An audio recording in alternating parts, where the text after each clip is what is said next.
Well, we just got through talking about the Bucs offense for 1990. You know most of the names and you know most of the hopes for that offense.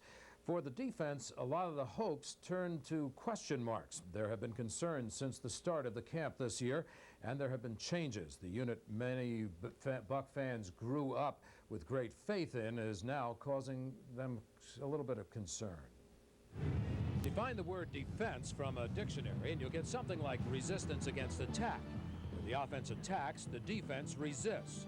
The Buccaneer teams that the fans tend to remember all resisted the attacks. Defense was a proud word when used with the Buccaneer teams that went to the playoffs. Ask John Cannon. He was there. The most durable guy on the team's defensive unit was there his first year in the playoffs, the last time the Bucs made them. Cannon's a defensive end by trade, but he's an older style player, which means he plays more. Ask him to play nose guard, and that's where he'll show up for the next series of downs. That ability and willingness to play any of the line positions has helped John Cannon to 9 years. But each one of those 9 years, he faced the same situation he faced after the last preseason game this year. The final cut, usually on the bubble. Tomorrow afternoon, John Cannon will start at right defensive end for the Bucs. He's third on the team's all-time sack list with 21. He'd like to improve on that number. Reuben Davis will be on the other side. He started a total of 28 games the last 2 seasons, 122 tackles all told. He was the Bucs' top defensive lineman for those years with identical stats each season, 61 tackles, 3 sacks, and 12 tackles for loss. Behind him, though, is Jim Scow, who was picked up as part of a trade with Cincinnati this past week. Scow was traded straight up for Rod Jones, a 5-year starter. One wonders if they intend Scow to remain a backup. Kurt Jarvis returns as the starting nose tackle. The Bucs' strongest player is second on the team in quarterback pressures the last 2 years. The preseason injury will not stop him from starting tomorrow. Backing up Jarvis is former Viking Tim Newton. Gator fans remember him. Bucs fans know his name and wonder how he'll fit in. Coach Perkins calls him depth at the position. In the backfield, 2 former teammates from Penn State, Harry Hamilton at free safety and Mark Robinson at strong safety. 2 guys who seem to have ESP going for them. They work together physically and mentally. It's a rare match for any defensive backfield. The cornerbacks are quite another story. I'm going to tell you honestly how I feel now. A year or 2 ago, I wouldn't have felt this way. I'd been scared to death. But you know how concerned I am. It really doesn't matter, Chris. Yeah. I can be all the concerned I want to, but I can't change it. Yeah. You know, that's what we've got. And we've been very pleased with the play of our corners through the preseason. Rodney Rice started camp out having a great camp and just followed right on through with it. Wayne Haddock started a little bit slower, but then picked up steam. You know, I don't care which one they do as long as they play good. And they've played well through the course of the preseason, so I'm not really that concerned about it. Wayne Haddock gets the nod at left corner tomorrow. His 3rd year in the NFL, he spent his first 2 as a reserve cornerback and special teams player for the Giants. He gets to start the Bucs' first regular season game of the decade at the spot most expected to see filled by Ricky Reynolds. Reynolds' holdout ended moments before the last preseason game, so the Bucs have him under a 2-week exemption at the moment. The right corner spot goes to the other man the coach just mentioned, Rodney Rice. He was one of the Plan B free agents the Bucs picked up this year. From the start, Coach Perkins has said he was happy with the acquisitions added to the defensive backfield. He was happy with Rice. What's left? The strongest part of the Bucs defense, linebackers. For the past couple of years, that has been one position where the Bucs have had few worries. On the inside, Eugene Marv and Irvin Randall will start. 2 proven pros who have a reputation around the league. They are very smart and very savvy players. Both of them take control. On the right outside is a guy who had his best season last year, Winston Moss.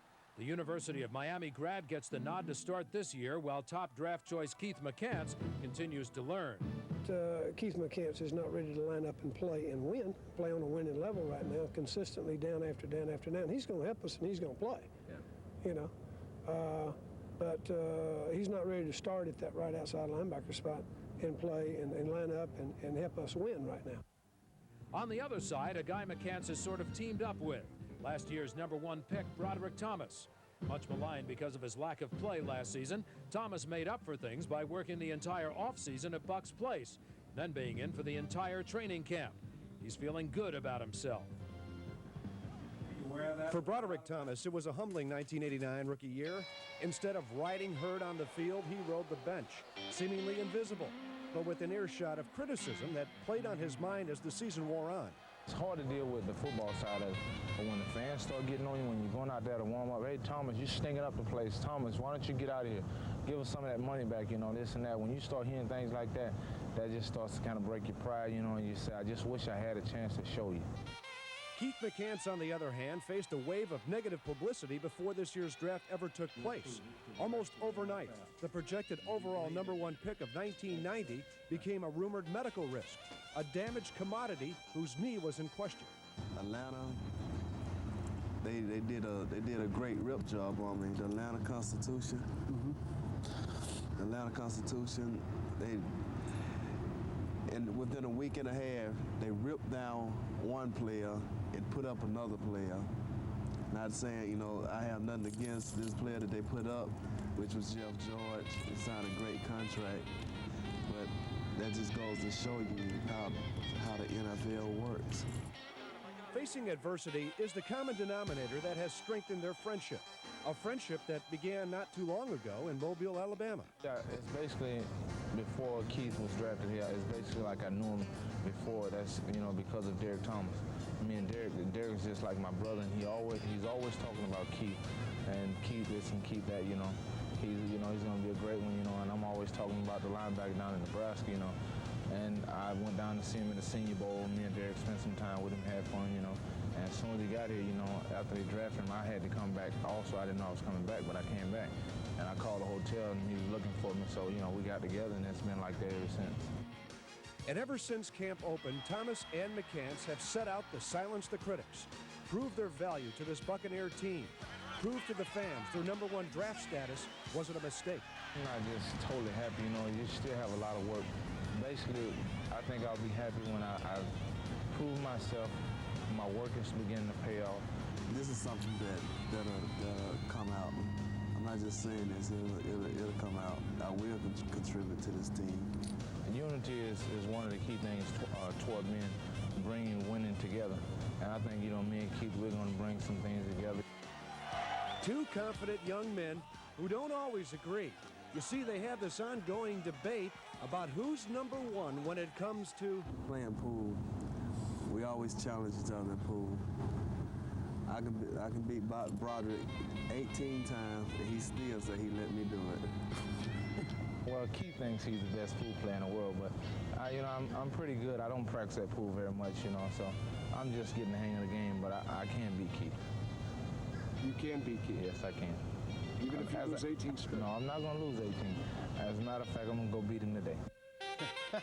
Yeah, I really don't think these guys are ever going to settle that issue, and I think in time, of course, we'll see both Brodrick and we'll see Keith McCants out there queuing in on some opposing quarterbacks. Interesting point. Two free agent cornerbacks starting tomorrow. Right. Free agent punter, free agent place kicker starting tomorrow. A 4th-round center starting tomorrow. But the #4 pick in the entire draft, Keith McCants, is not. That's right. So what's it like for a rookie to crack into the Bucs starting lineup? We'll tell you the story of Bucs center Tony Mayberry next, and some other things. Stick with us. We'll be back in a moment. So yeah, this is B. Ryan Blair, and I predict the Bucs are going to be 8-8, but next year I guarantee you they're going to be great.